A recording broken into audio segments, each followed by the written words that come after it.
The gunshot that killed Clara Sullivan's husband echoed in her nightmares every single night, and she woke screaming in the dusty bedroom above the general store where she now worked for pennies and pity.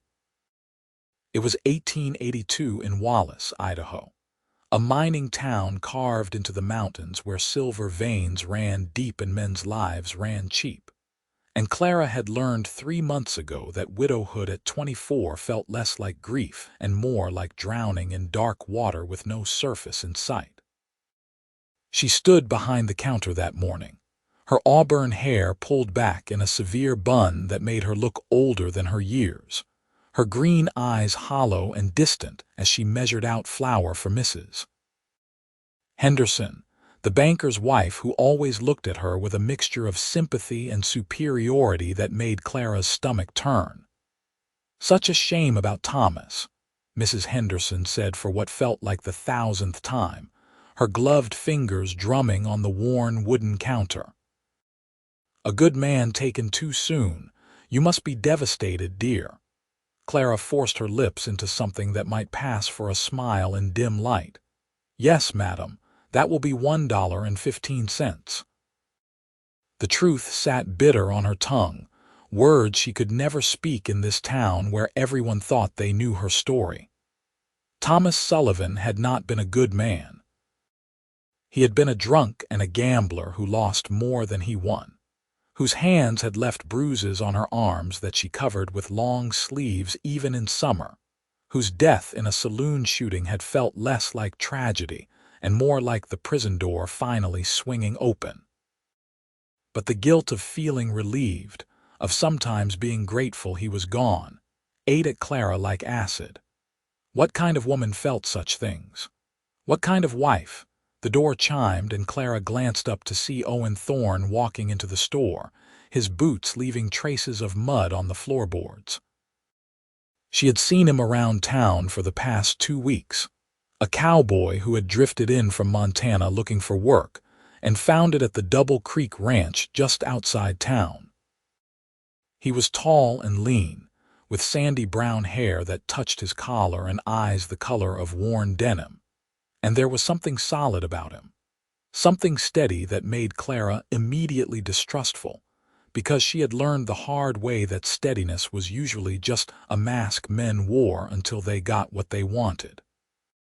"Morning," Owen said, his voice low and rough like gravel under wagon wheels.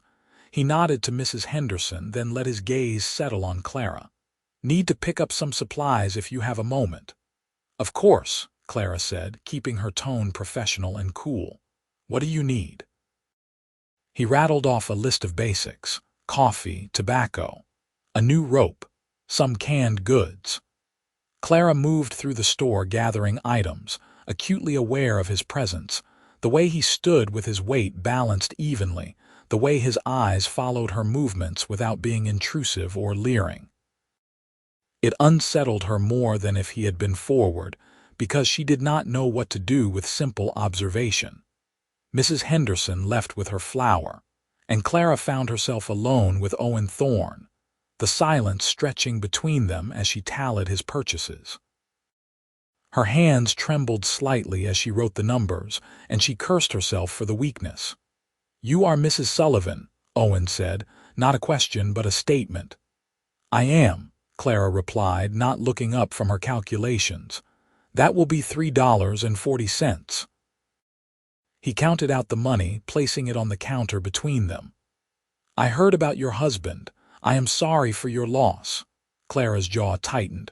"Thank you," she said automatically, the words worn smooth from repetition. "Must be hard, working here," Owen continued, and something in his tone made her finally meet his eyes.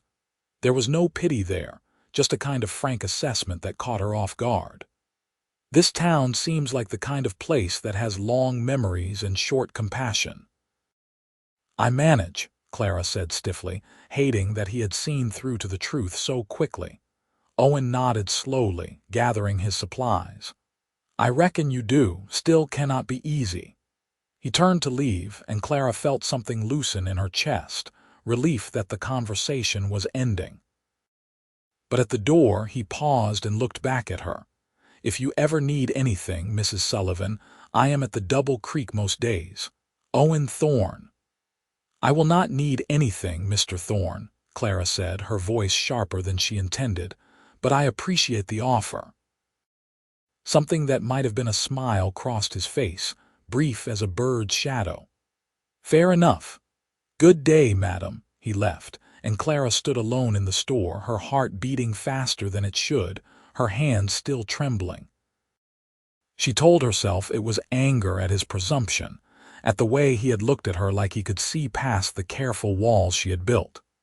She told herself it was not because, for just a moment, she had wanted to say yes, to admit that she needed help, that she was drowning. She told herself a lot of things that were not quite true. The days passed in their familiar rhythm. Clara woke before dawn to start the stove in her small room, dressed in one of her 3 worn dresses, and went downstairs to open the store for Mr. Kettering, the owner who paid her barely enough to cover her room and board. She measured and counted and wrapped purchases, smiled when expected, kept her eyes down and her thoughts private. The miners came in covered in rock dust, the ranch hands in trail dirt, the respectable women in their judgment and gossip. Clara served them all with the same careful courtesy, the same emotional distance. Owen Thorne came in every few days for one thing or another, and Clara began to suspect he was making excuses to stop by. He never said anything improper, never touched her or stood too close, but there was something in the way he looked at her that made her feel seen in a way that was both terrifying and oddly compelling. He asked simple questions about the weather, about the trail conditions, about whether the store had received any new fabric or books. He treated her like a person rather than a tragedy or a cautionary tale, and Clara did not know what to do with that. 3 weeks after their first meeting, Clara was closing the store as the sun set behind the mountains, painting the sky in shades of amber and rose. She was locking the front door when she heard raised voices from the alley beside the building. Her first instinct was to go upstairs and ignore it, to stay out of trouble the way she had learned to do. But then she heard a woman's cry, sharp with fear, and something in Clara snapped. She grabbed the walking stick Mr. Kettering kept behind the counter and moved toward the alley, her heart hammering. In the dim light, she could see 2 miners had cornered Sally Porter, one of the girls who worked at the Silver Bell Saloon.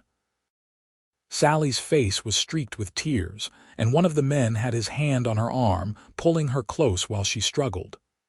"Let her go," Clara said, her voice steadier than she felt. The men turned, surprised. Clara recognized them as regulars at the store, men who worked the deeper shafts and spent their wages on whiskey and cards. The taller one, Jake Morris, laughed. "This is not your concern, Mrs. Sullivan. Go on back inside." "I said let her go," Clara repeated, raising the walking stick. Her hands were steady now, her mind clear with a kind of cold fury she remembered from her marriage, from all the times she had wanted to fight back and could not. Jake's expression darkened. "You do not want to get involved in this, widow woman. Go home."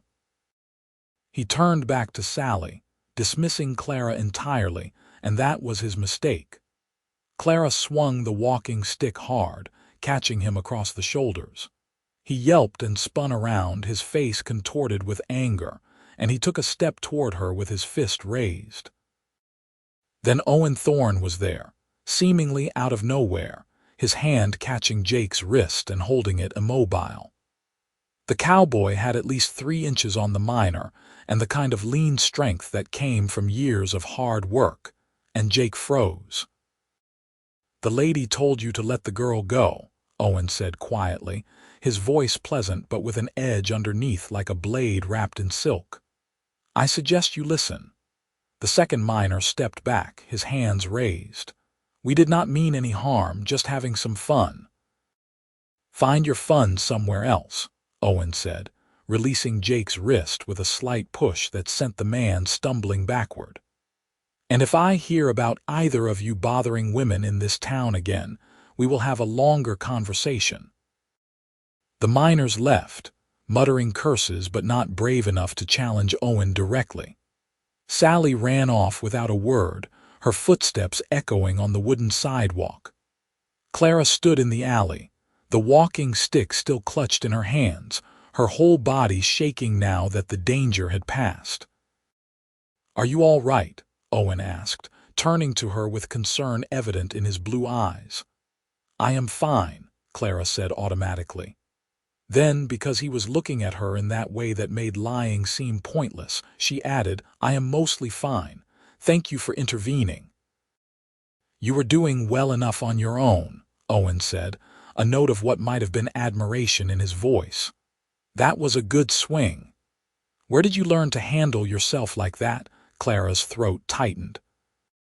"I had a difficult marriage," she said quietly, the first time she had ever admitted such a thing out loud to anyone in this town. "I learned to defend myself when necessary." Owen was quiet for a long moment, his expression thoughtful. "Thomas Sullivan was a fool," he said finally. Clara's head snapped up. "You did not know him. You do not know anything about my marriage." "I know that any man who would hurt a woman is less than worthless," Owen said simply. "And I know that you deserve better than what you got." Tears burned suddenly in Clara's eyes, unexpected and unwelcome. "You do not understand. I am not some innocent victim. I was a terrible wife. I made him angry. I failed him in 100 ways. I am damaged, Mr. Thorne. Too damaged for any good man to ever want." The words spilled out before she could stop them, all the poison she had been carrying inside for months, maybe years. She turned away, humiliated by her own weakness, by the tears running hot down her cheeks. She felt Owen's hand, gentle on her shoulder. "Then it is good I am stubborn," he said softly, "because I do not believe a word of that." Clara shook her head, unable to speak. Owen moved to stand in front of her, not touching her but close enough that she could see the honesty in his face. "Listen to me, Clara," he said, using her first name for the first time, and somehow that felt more intimate than any touch. "Whatever your husband told you, whatever he made you believe, it was a lie. No one makes someone else hurt them. No one deserves to be treated with cruelty. You survived something hard, and that makes you strong, not damaged." "You do not know me," Clara whispered.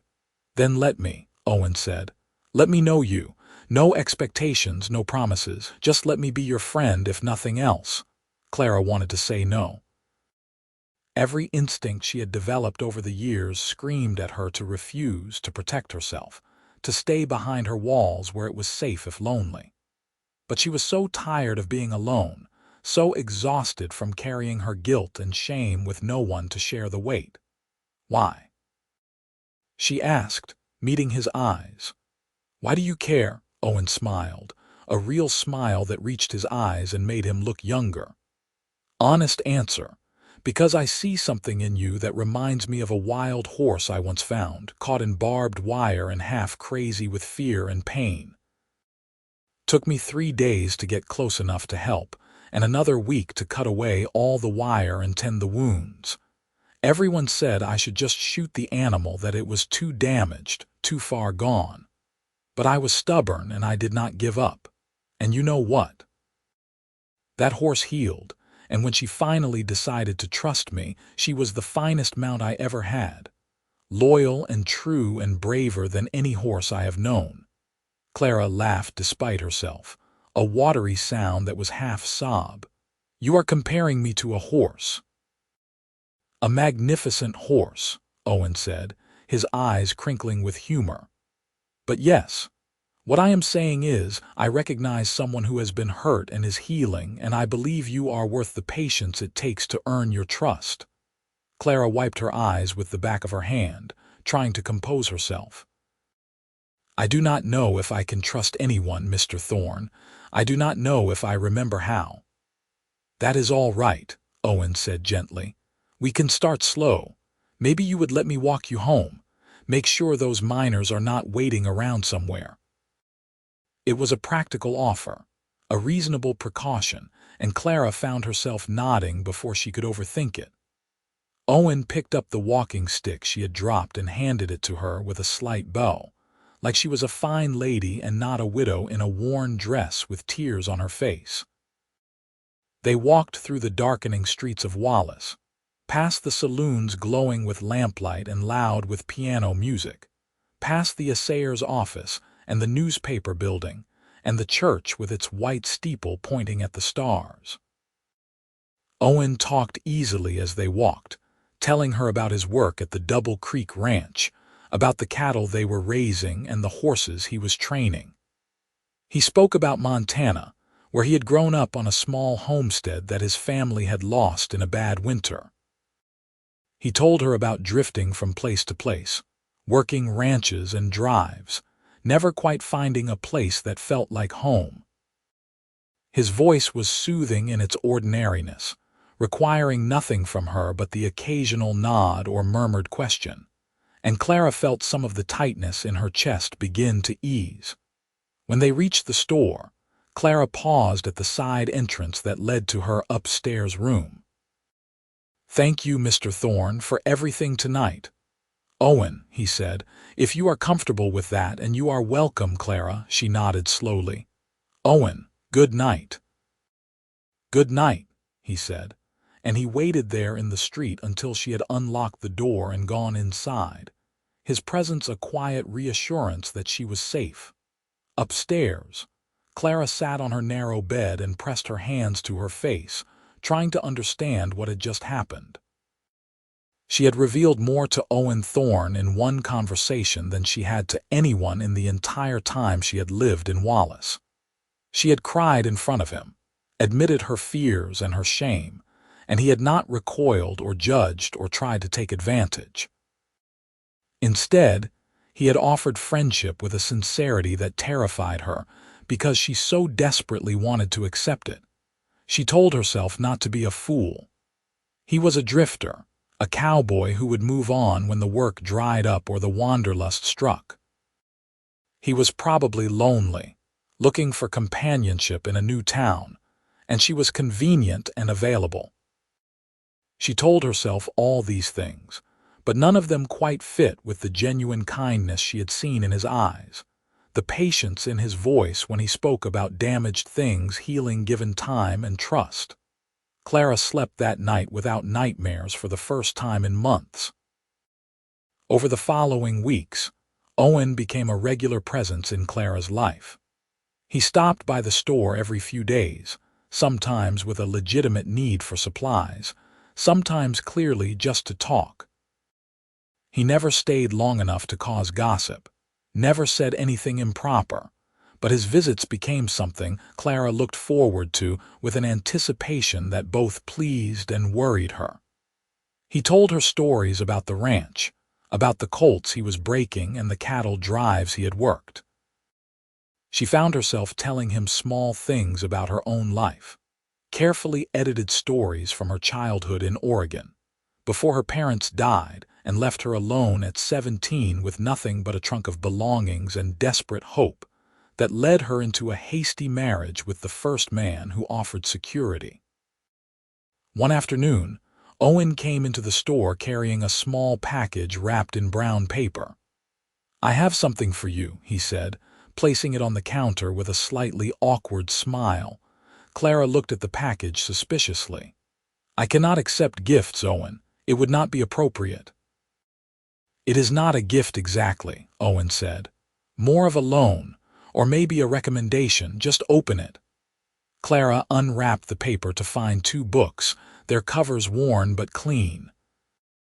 One was a collection of poems by Emily Dickinson, the other a novel by Louisa May Alcott that Clara had heard of but never read. She looked up at Owen, confused. "I remembered you mentioned you used to like reading before," Owen said, his voice careful. "I thought maybe you would enjoy having something new. Or I suppose these are not new. They have been read plenty, but new to you. I borrowed them from Mrs. Campbell at the ranch. She has a whole trunk of books and loves lending them out." Clara ran her fingers over the covers, emotion tightening her throat. When she had been married to Thomas, reading had been one of the few escapes she had. But Thomas had considered books a waste of time and money, and he had sold the few she owned to pay gambling debts. She had not held a book in over a year. "Thank you," she whispered. "This is incredibly kind. Mrs. Campbell said you can keep them as long as you like, and she has others if you want to borrow more," Owen said. "She is a nice lady. I think you would like her." That evening, after the store closed, Clara sat by her window in the fading light and opened the poetry collection. The words washed over her like cool water, beautiful and strange and deeply felt, and she read until it was too dark to see the pages. She felt something unfurling inside her, some part of herself she had thought lost forever slowly beginning to wake. The next time Owen came in, she thanked him again and asked if he would really not mind getting another book from Mrs. Campbell. He grinned, looking genuinely pleased, and the following week he brought her 2 more, along with a note from Mrs. Campbell inviting Clara to visit the ranch anytime she wanted to browse the collection herself. "I could not," Clara said immediately. "It would not be proper for me to visit you at your work." "You would not be visiting me," Owen pointed out reasonably. "You would be visiting Mrs. Campbell. She is the foreman's wife, very respectable, and she meant the invitation sincerely. I think she is lonely out there with mostly men around. She would love female company." Clara hesitated, tempted despite herself. Owen pressed his advantage gently. "I could drive you out there Sunday afternoon if you like. It is only about 5 miles and the weather is supposed to be clear. You could spend a few hours with Mrs. Campbell, pick out some books, and I would bring you back before dinner. Completely proper." "Why are you doing this?" Clara asked, the question that had been building inside her for weeks finally emerging. "Why are you spending so much time trying to help me? What do you want from me?" Owen was quiet for a moment, his expression serious. "I want to see you smile more," he said finally. "I want to see you remember that you are young and alive and that you have a right to joy, not just survival. As for what I get out of it, I like your company, Clara. I like talking to you. I like knowing that maybe I am making your life a little bit easier. If that is all I ever get, I will count myself fortunate." Clara studied his face, looking for signs of deception or hidden motives, but found only sincerity. "I do not understand you," she admitted. "That is all right," Owen said with a slight smile. "We have time for you to figure me out." Sunday afternoon found Clara sitting beside Owen on the seat of a borrowed wagon, wearing her best dress, which was still shabby but at least free of patches and stains. The day was beautiful, with autumn turning the aspens gold on the mountainsides and the air crisp and clean. Owen kept up an easy conversation as they drove, pointing out landmarks and wildlife, never seeming bothered by her long silences or short responses. Clara found herself relaxing despite her nervousness, lulled by the rhythm of the horse's hooves and the warmth of the sun on her face. The Double Creek Ranch sprawled across a valley, with a large main house, several barns and outbuildings, and corrals full of horses and cattle. Owen drove past the main buildings to a smaller house set off to one side, where a woman in her 40s was already coming out to greet them, wiping her hands on her apron. "You must be Mrs. Sullivan," she said warmly, reaching up to help Clara down from the wagon. "I am Margaret Campbell, and I am so pleased Owen convinced you to visit. He has talked about you quite a bit." Clara glanced at Owen, who had the grace to look slightly embarrassed. "Only good things, I hope. The very best," Margaret said with a knowing smile. "Come inside. I have tea ready, and I want to show you my library, such as it is." The next few hours passed more pleasantly than Clara could remember any afternoon passing in years. Margaret was intelligent and well-read, with opinions on everything from poetry to politics, and she treated Clara like an equal, like a friend, rather than with the pity or condescension Clara had grown used to in Wallace. They talked about books and authors, about life in the West, about the challenges of being women in a world that often seemed designed for men's convenience. Margaret told stories about her travels before marriage, about teaching school in Denver, and nearly joining a wagon train to California before meeting her husband and choosing a different path. "Owen said you like to read but have not had much opportunity lately," Margaret said, leading Clara to a bedroom that had been converted into a small library, with shelves lining 2 walls and a comfortable chair by the window. "Please, borrow anything you like. I love having someone to discuss books with." Clara ran her fingers along the spines, overwhelmed by the wealth of choice. There were novels and poetry, history and philosophy, books on nature and science and travel.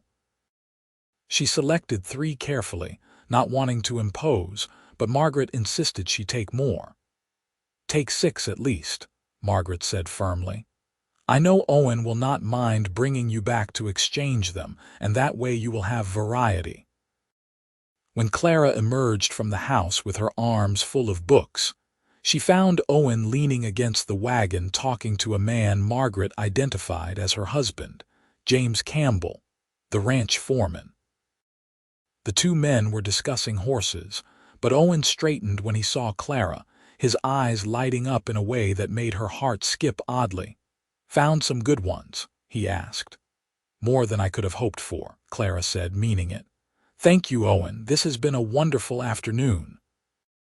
On the drive back to Wallace, Clara felt lighter than she had in longer than she could remember. She watched the mountains slide past, the shadows lengthening across the valleys, and felt something almost like hope stirring inside her. "Margaret is wonderful," she said to Owen. "Thank you for introducing us." "I thought you two would get along," Owen said, pleased. "She is one of those rare people who makes everyone around her better just by being herself." "She likes you very much," Clara said. "She told me you are the best horse trainer they have had at the Double Creek, and that Mr. Campbell considers you invaluable." Owen shrugged, looking uncomfortable with the praise. "I just do my work." "She also said you turned down the foreman position at her ranch in Montana to stay here," Clara continued, watching his profile. "She said the pay would have been considerably better." Owen was quiet for a long moment. "I had my reasons for staying," he said finally.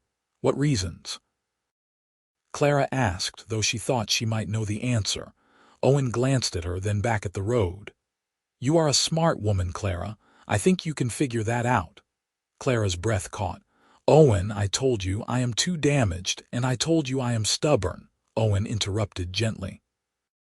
"I am not asking you for anything you are not ready to give. I just wanted you to know that I am not going anywhere, not unless you ask me to." Clara did not know what to say to that, so she said nothing, but she found her hand moving across the wagon seat until her fingers brushed Owen's. He glanced down, then slowly turned his hand over and laced his fingers through hers. They rode the rest of the way like that, hands clasped, not speaking, and it felt like a promise neither of them was quite ready to name. As autumn deepened into winter, Clara's life began to shift in small but meaningful ways. She spent her Sundays at the ranch with Margaret, reading and talking and slowly remembering how to be a person rather than just a collection of wounds and defenses. Owen continued his visits to the store, gradually becoming a fixture in her daily routine. The townspeople noticed, of course, and Clara heard the whispers, the speculation about the widow and the cowboy, but she found she cared less than she expected. For the first time since Thomas's death, maybe for the first time in her entire marriage, She was thinking about what she wanted rather than what others expected. What she wanted, she was beginning to realize with a mixture of terror and exhilaration, was Owen Thorne.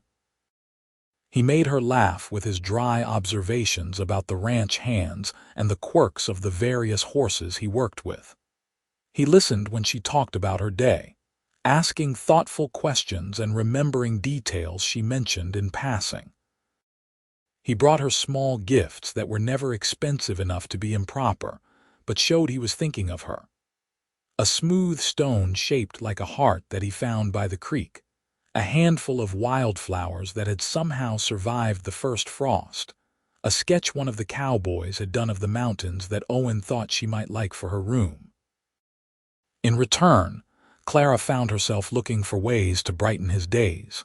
She set aside the best apples when the store received a shipment, knowing he liked them. She recommended books she thought he would enjoy, discovering he was a more avid reader than he let on.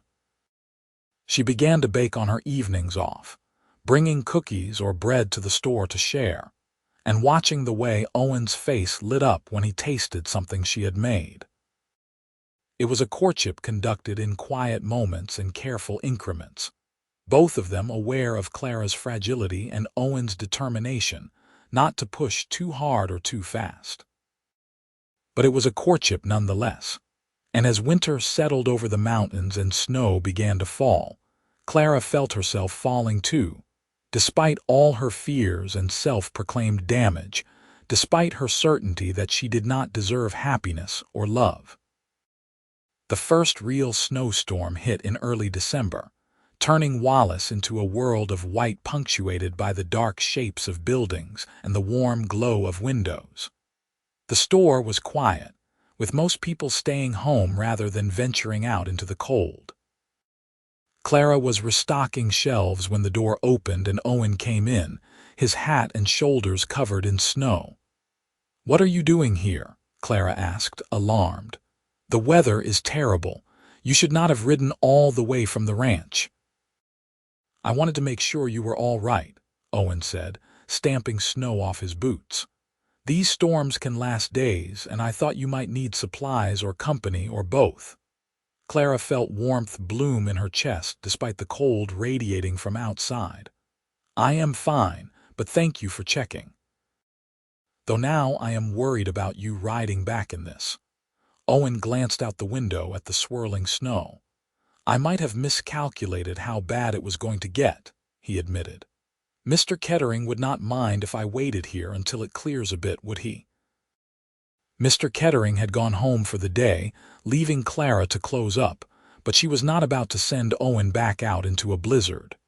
"You can wait," she said. "I was about to make tea and lock the door. No one else is coming out in this weather." They moved to the back room where there was a small stove and a couple of chairs. Clara made tea while Owen warmed his hands by the fire, and they sat together listening to the wind howl outside. The storm showed no signs of lessening. If anything, it seemed to be getting worse. "You cannot ride back tonight," Clara said finally, worry gnawing at her. "It would be suicide to try in this weather." "I cannot stay here," Owen said. "It would damage your reputation." "My reputation is already dubious at best," Clara said practically. "And I would rather face gossip than have your death on my conscience. There is a storage room upstairs with a cot that Mr. Kettering sometimes uses. You can stay there, and no one needs to know." Owen looked like he wanted to argue, but another gust of wind shook the building, and he nodded reluctantly. "All right, but only if you are sure." Clara was sure, though she was also acutely aware of how intimate it felt to have Owen in her space, even separated by walls and propriety. She showed him the storage room, brought him blankets and pillows, and tried not to think about the fact that they would be sleeping under the same roof, alone for the first time. She lay awake in her own bed, listening to the storm and the creaking of the old building, wondering if Owen was sleeping or if he was as awake and aware as she was. Somewhere around midnight, she heard a noise from downstairs, a crash followed by a curse. Clara grabbed her shawl and hurried down to find Owen in the main store, holding a lantern and staring at a broken window where the wind had driven a branch through the glass. "I heard it break," he said, already moving to find something to cover the opening. Did not want the place to fill with snow before morning. Together, they worked to board up the window using planks from the storage room and nails from the store's stock. It was cold work, the wind driving snow through the broken window until they got it covered, and by the time they finished, both of them were shivering despite their layers. "Come upstairs," Clara said, her teeth chattering. "We need to get warm before we both catch pneumonia."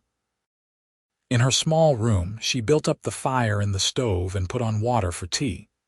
Owen stood by the heat, his hair wet with melted snow, his lips faintly blue. Without thinking, Clara reached for one of her blankets and draped it around his shoulders, her hands lingering for a moment on the rough fabric. "Thank you," Owen said quietly, his eyes meeting hers. They were standing very close, close enough that Clara could see the individual snowflakes melting in his hair, could feel the warmth beginning to return to his body. Her heart was pounding, and she knew she should step back, should maintain the careful distance they had been preserving. But she was tired of distance, tired of protecting herself from possibilities that might actually be good. "Owen," she whispered, his name a question she did not quite know how to ask. He understood anyway. "Clara, I do not want to rush you or push you into anything you are not ready for. But I need you to know that I care about you. More than care. I think I am falling in love with you, and if that is too much, if it is too soon, I will step back. But I cannot keep pretending that my feelings are just friendship." Clara's breath caught. "I am afraid," she admitted. "I am so afraid of making another mistake, of letting someone in and discovering they are not who I thought. I'm afraid I do not know how to love someone properly, that I will fail again." "You did not fail," Owen said fiercely, his hands coming up to cup her face, his touch gentle despite the intensity in his voice. "Your husband failed you. He failed at being the man he promised to be, at protecting and cherishing you the way you deserved. That is on him, not you." "How can you be so sure?" Clara asked, tears sliding down her cheeks to meet his thumbs. "Because I see you," Owen said simply. "I see how hard you work, how kind you are even when people do not deserve it, how brave you have been in surviving and trying to build a life from nothing. I see a woman who is strong and smart and beautiful, inside and out. And I am asking you, if you can find it in yourself to try, to let me prove that not all men are like Thomas Sullivan. Let me show you what it feels like to be loved the way you should have been all along." Clara looked into his eyes, those steady blue eyes that had never wavered in their regard for her, and she made a choice. She rose on her toes and kissed him, soft and tentative, tasting tea and hope and the promise of something new. Owen made a sound low in his throat, his arms coming around her carefully, like she was something precious that might break. He kissed her back with a sweetness that made her heart ache, his lips gentle against hers, asking rather than demanding. It was nothing like kissing Thomas, nothing like those rough, whiskey-soaked encounters that had left her feeling used and empty. This was different, reverent almost, and when they finally pulled apart, Clara was crying in earnest, overwhelmed by the tenderness of it. "I am sorry," she gasped, trying to wipe her eyes. "I do not know why I am crying." "It is all right," Owen said, pulling her against his chest and holding her while she wept. "It is all right, Clara, I have got you." She cried for everything she had lost and everything she had never had, for the girl she had been before hardship and bad choices stole her innocence, for the years she had spent believing she did not deserve better. And Owen held her through all of it, his hand stroking her hair, his voice murmuring reassurances until the storm inside her began to quiet along with the one outside. When she finally pulled back, exhausted but lighter, Owen wiped her tears with his thumbs and smiled at her with such affection that Clara felt her heart stutter. "I think I might love you too," she whispered, testing the words. "I am terrified and I do not entirely trust it yet, but I think I do." "That is enough," Owen said, kissing her forehead. "That is more than enough for now." They spent the rest of the night sitting by the fire, talking in low voices about everything and nothing, occasionally kissing in the pauses between words.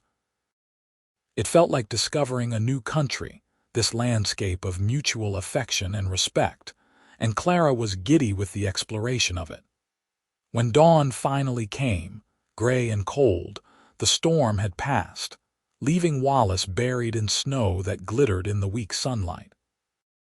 Owen left before the town woke up, not wanting to cause Clara problems, but the look he gave her before he slipped out the door promised he would be back as soon as possible. Clara watched him go, then turned to face her day with energy she had not felt in years. The relationship between them shifted after that night, becoming something acknowledged and intentional rather than tentative and unspoken. Owen courted her properly, taking her to church socials and sitting with her in the town square on Sunday afternoons when the weather permitted. He treated her with such obvious respect and affection that even the most determined gossips had to admit they made a good pair. Clara blossomed under the attention, slowly shedding the layers of grief and guilt she had carried for so long. Margaret became a close friend, someone Clara could talk to about her fears and her growing feelings for Owen. The older woman was delighted by the match, telling Clara in no uncertain terms that Owen was one of the best men she had ever known, and that Clara would be a fool not to snatch him up. "He is steady," Margaret said one afternoon as they sat in her kitchen, both of them working on mending. "Not flashy or exciting maybe, but steady in the way that matters. The kind of man you can build a life with." "I am still afraid sometimes," Clara admitted. "Afraid that I will wake up and discover it was all pretend, that he will change once we are married." "That is natural given what you survived," Margaret said gently.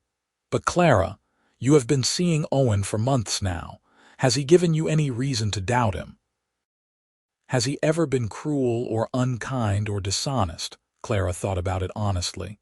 "No, never. He is patient when I have bad days, gentle when I need space, honest even when the truth might be uncomfortable. He is everything Thomas was not." "Then trust that," Margaret said. "Trust your own judgment. You know the difference now between a good man and a bad one. Owen is good, through and through." Spring came early that year, melting the snow and painting the valleys green almost overnight. Owen asked Clara to marry him on a Sunday afternoon in April, taking her up to a meadow above the ranch where wildflowers were just beginning to bloom. He had no ring, just a question asked quietly while they sat on a blanket and watched eagles circle overhead. "I know I do not have much to offer you," he said, his hand holding hers tightly. "Just my wages and my word and a love that is not going anywhere. But if you will have me, Clara, I promise I will spend every day of my life making sure you never regret saying yes." Clara looked at him, this stubborn, patient man who had refused to give up on her even when she had given up on herself, and she knew her answer with a certainty that felt like solid ground under her feet. "Yes," she said. "Yes, I will marry you, Owen Thorne." They were married in June, in the small church in Wallace with Margaret and James Campbell standing up for them and half the town in attendance. Clara wore a new dress that Margaret had helped her sew, pale blue with white lace at the collar, and carried wildflowers that Owen had picked that morning. She did not think about Thomas during the ceremony, did not compare or remember. This was entirely new, entirely hers, and when Owen kissed her at the end, sealing their vows, She felt only joy.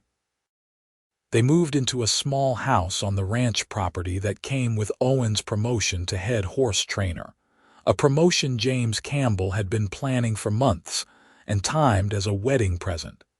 It was not much, just 3 rooms and a porch, but to Clara, it was paradise. She spent the first weeks making it a home, hanging curtains and arranging furniture, planting a small garden beside the house, and learning the rhythms of ranch life. Marriage to Owen was a revelation. He was considerate and affectionate, helping with chores without being asked, listening when she talked about her day, making her laugh with his stories and observations. In bed, he was patient and gentle, taking the time to help her overcome her fear and discover that intimacy could be pleasurable rather than painful, that her body was worthy of care and tenderness. Some nights she still woke from nightmares, still flinched at unexpected movements, but Owen never took it personally. He held her when she needed holding, gave her space when she needed space, and loved her with a consistency that slowly, steadily healed wounds she had thought permanent. By autumn, Clara realized she was pregnant. She told Owen one evening as they sat on their porch watching the sun set, and his reaction was everything she could have hoped for. He pulled her into his arms, his face buried in her hair, and she felt tears wet on her neck, though his voice was steady when he spoke. "We are going to have a baby," he said, wonder in his tone. "Clara, we are going to be parents. Are you happy?" She asked, even though she could feel his joy radiating from every line of his body. "I am terrified and thrilled and happier than I have words for," Owen said, pulling back to look at her face. "How are you feeling?" "Are you scared?" "A little," Clara admitted, "but mostly I am excited." "I think we will be good parents, Owen. I think we will give this child what neither of us really had." "We will," Owen promised, his hand coming to rest gently on her still flat stomach. "We absolutely will." The pregnancy was not easy. Clara struggled with sickness in the early months, and as winter returned, she found herself exhausted and uncomfortable. But Owen was attentive without being smothering, taking on extra chores and making sure she rested, bringing her books and treats and sitting with her in the evenings with his hand on her growing belly, talking to the baby about horses and mountains, and all the things they would do together as a family. Margaret was a constant source of support and advice, having raised 3 children of her own. She helped Clara prepare for the birth, teaching her what to expect and reassuring her when fears bubbled up about whether she would be a good mother. "You will be wonderful," Margaret said firmly. "You have so much love to give, Clara. This baby is fortunate to have you." The baby came in early March, during a late snowstorm that made Clara laugh through her pain, because of course their child would choose such dramatic timing. The labor was long and difficult, with Margaret and a midwife from town attending while Owen paced outside, occasionally allowed in to hold Clara's hand when she begged for him. When the baby finally arrived with a lusty cry, the midwife announced it was a boy, healthy and strong, and Clara wept with relief and joy. Owen held his son for the first time with shaking hands, his face transformed with such love and awe that Clara fell in love with him all over again. "He is perfect," Owen whispered, his finger stroking the baby's tiny hand. "Clara, he is absolutely perfect."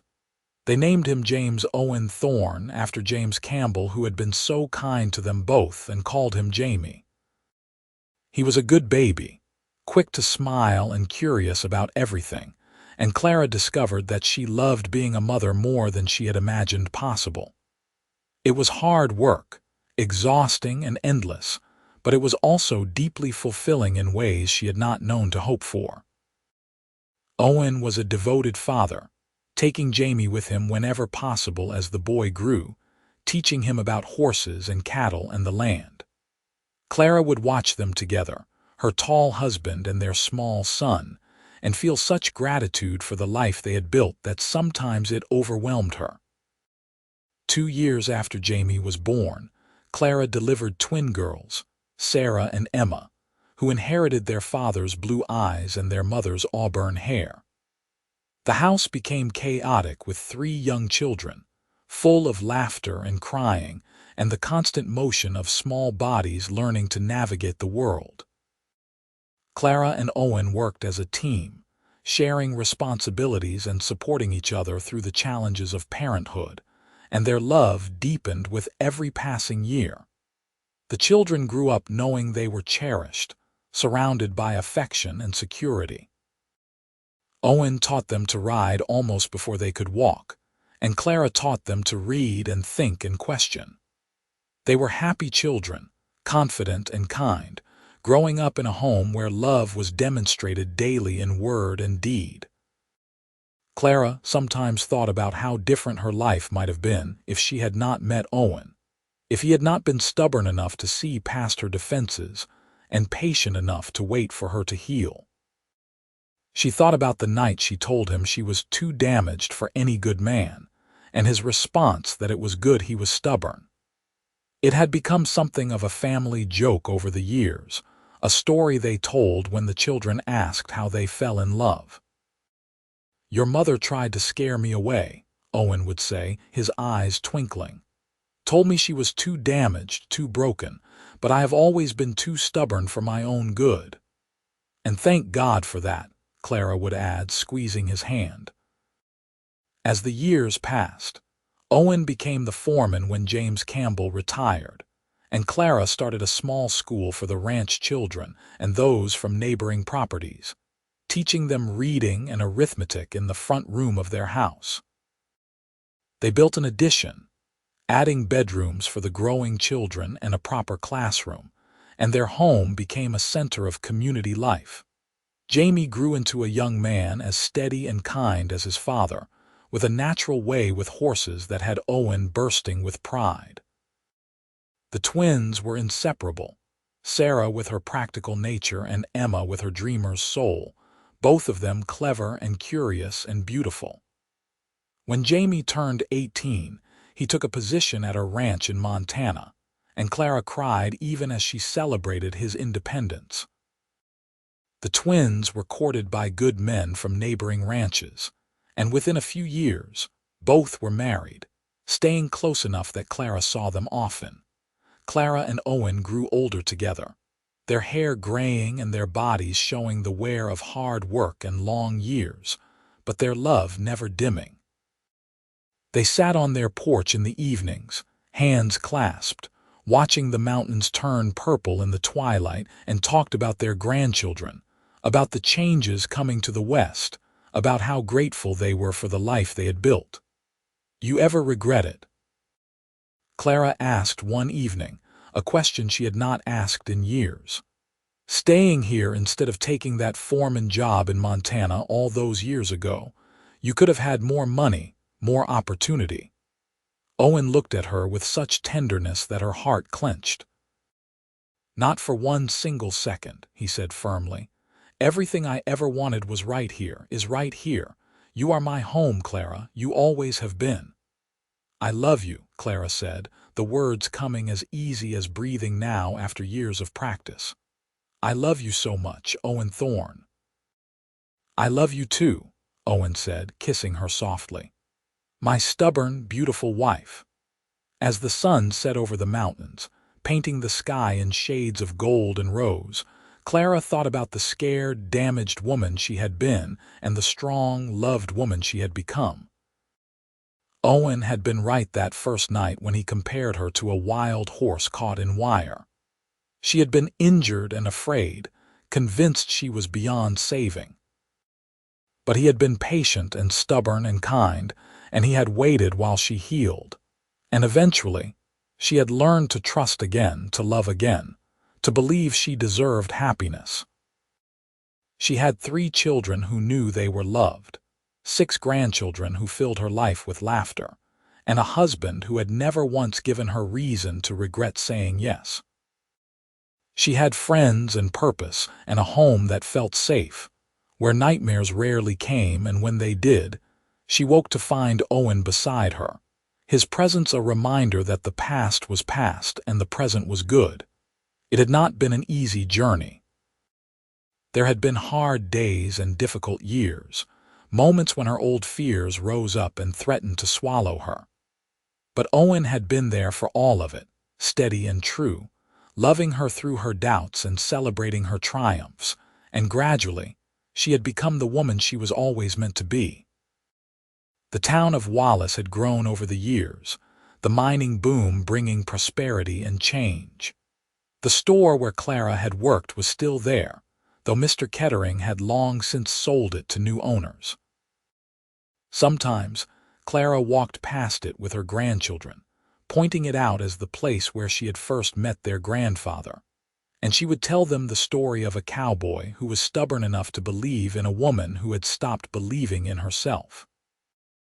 "Remember," she would tell them, "that love is not just about finding the right person. It is about being patient and kind, about choosing each day to see the best in someone even when they cannot see it themselves. Your grandfather taught me that, and it is the most important lesson I ever learned." On their 30th wedding anniversary, Owen gave Clara a locket containing a tiny photograph of them on their wedding day. They looked so young in the picture, Clara with hope dawning in her eyes, Owen with his steady gaze full of love. She wore it every day after that, a reminder of promises kept and a life well lived. They had 37 years together in the end, 37 years of ordinary days strung together into an extraordinary life. Owen died in his sleep one winter night, peacefully, with Clara beside him. She grieved him deeply, as was right and proper, but she did not fall apart the way she once might have. He had taught her to be strong, to trust herself, to know her own worth. She carried him with her in her heart, in the lessons he had taught, and the children they had raised and the memories they had made. She lived another 10 years after Owen died, surrounded by her family, teaching her grandchildren and great-grandchildren about love and patience and stubbornness in the service of good. And when her time came, she went peacefully, secure in the knowledge that she had lived fully and loved deeply, that she had been blessed beyond measure. Her last thought, as she drifted away, was of Owen waiting for her somewhere beyond, stubborn even in death, refusing to let something as insignificant as the veil between worlds keep them apart. And in the end, that was how love was supposed to work. Not perfect, not without challenges, but persistent and patient and powerful enough to heal even the deepest wounds. Owen had been right all those years ago. He had been stubborn enough not to give up on her, and she had been brave enough to let him try. And together, they had built something beautiful from the broken pieces of their pasts. It was a love story worth living, and Clara Sullivan Thorne died knowing she had been loved exactly the way she deserved, by a man who saw her not as damaged, but as worthy of every ounce of stubbornness and patience he possessed. And in the mountains of Idaho, where the aspens turned gold every autumn and the eagles circled overhead, their story became part of the land, a testimony to the transformative power of love given freely and received with courage. The house they built together still stood, occupied now by their grandson and his family, and on the porch where Clara and Owen had spent so many evenings, their great-great-grandchildren played and laughed and grew up in the security of knowing they came from love. The books Margaret had shared with Clara all those years ago sat on a shelf in the house, passed down through generations, and inside the cover of the poetry collection, someone had written in faded ink, "For Clara, who learned to trust again. With love, Margaret." The Double Creek Ranch still operated, though it had changed hands several times over the decades. But the old-timers in Wallace still told stories about Owen Thorne, the best horse trainer the ranch ever had, and his wife Clara, who had taught reading to 3 generations of children. They told about the love between them, a love that started with stubbornness and patience and grew into something legendary in its constancy and depth. And sometimes, on quiet evenings when the wind came down from the mountains and the sky turned gold with sunset, people swore they could see 2 figures sitting on a porch that was no longer there, hands clasped, watching the world they had loved together. It was probably just tricks of the light, shadows, and wishful thinking. But in a place where love had taken root so deeply, where stubbornness and faith had transformed pain into joy, maybe it was not impossible to believe that some bonds transcended even death, that some love stories continued beyond the final page. Clara had said she was too damaged for any good man. Owen had said it was good he was stubborn. And in the saying and the being, they had written a love story that lasted lifetimes, that healed wounds and created family, and proved that sometimes the most broken among us simply need someone patient enough to wait while we learn to be whole again. It was not a fairy tale, not a legend of perfect people making perfect choices. It was better than that. It was real, messy and beautiful and true. The kind of love that does not conquer all in a single dramatic gesture, but instead shows up every day, steady and sure, until broken becomes healed and damaged becomes whole and alone becomes together. And that, in the end, was the greatest victory of all.